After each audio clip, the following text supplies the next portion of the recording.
Good afternoon. Welcome to Jim Munley's World of Weather. You clicked on to the long-range weather forecast discussion for March 29th or April 22nd.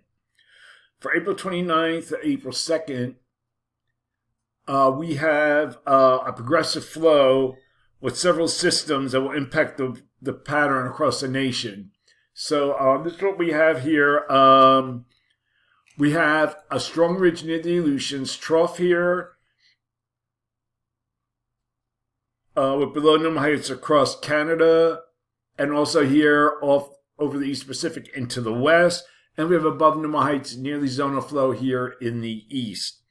So we'll have a southern stream system. We'll go to the surface. This southern stream system will be organized and bring a threat of locally heavy rain to the eastern and central Gulf Coast this weekend. So here we are on Saturday, and then we go to Sunday. Then into Monday, it starts lifting northward into the mid-Atlantic region in the northeast. We have a system here in off the California coast that will track northward, and this will spread precipitation in the west late in the weekend and early next week. So this will be some precipitation here across this region. Now this is for the 31st, and then we go to 31st, April 1st, and 2nd, and we'll look at snowfall totals across this region here, all right?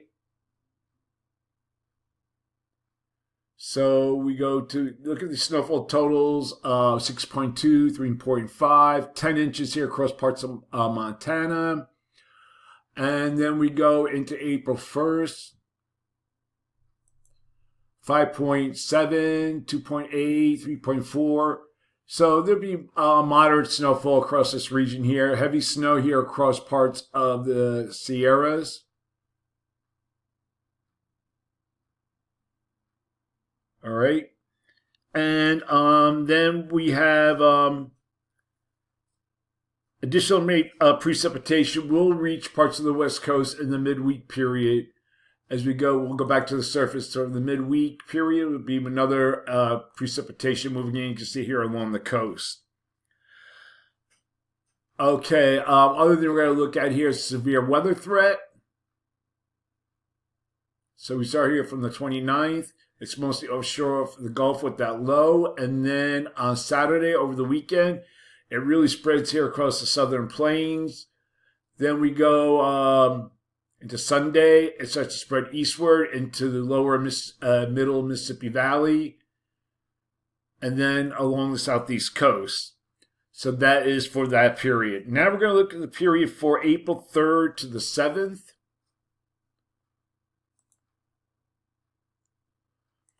And heights become mixed across Canada. You see, it's mostly negative or positive, you could say here. And my nose is itchy. We have a trough here in the west, ridging here in the east. And so for this forecast period, I am calling for below normal temperatures here with anomalies of 4 to 6 degrees below normal. Above normal temperatures here with anomalies of up to 8 degrees or more. 15, they could be greater than 15 degrees above normal in some locations here across the southern plains. For precipitation, calling for above normal precipitation here. Probability of occurrence is 40%. Below normal precipitation here. Probability of occurrence is 35%. We're going to look at the period for April 8th to the 12th. Now, most of the models are showing more of a zonal flow, but if you look at the GFS, has a trough back here, trough ridge configuration. But if you look at the European, has more of a trough here extending from this upper low near Hudson Bay into the west, above normal heights here, above normal heights across this region here. So for this forecast period, I'm going to keep the temperature anomalies pretty much the same from the previous period. And for precipitation, calling for below normal precipitation here. And for this region, probability of occurrence 35%. That's on given low probability because the models keep switching and so forth. They can't make their mind. It's a lower probability we'll get further into this period. And above normal precipitation here, probability of occurrence is 35%. That is the long-range weather forecast discussion for March 29th to April 12th.